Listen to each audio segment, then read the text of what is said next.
प्रतिवर्ष अमरेंद्र लाल बोस को स्मृति में सामाजिक जो संघ अच्छी मयूरभ से रक्तदान शिविर आयोजन करते वर्ष भी से बहुत भल भाव माने रक्त ब्लड डोनेशन कैंपटा गोटे निहाती माने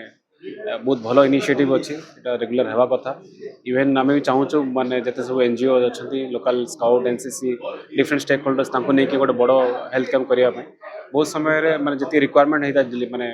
जिले तो ब्लड रिक्वायरमेंट सब रही है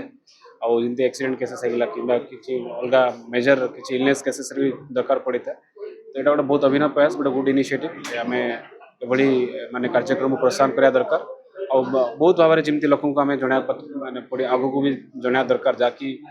जिलार विभिन्न कोण अनुकोण लोक मैंने आसतु और निजर ये ब्लड डोनेशन मैंने कैंप पार्टिसिपेट करी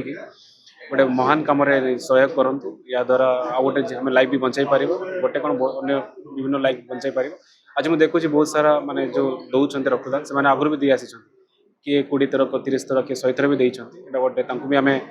फेलिसिटेट कर आवश्यकता रही आज जिन सामाजिक संघ मैंने आम डिसेम्बर कि शीत दिन गोटे प्रयास कर गोटे बड़ आकार करमी बहुत भल कलेक्शन हो पार और माने अन्य लोकंर जमी हेल्प कम कर दिगरे आगे बढ़।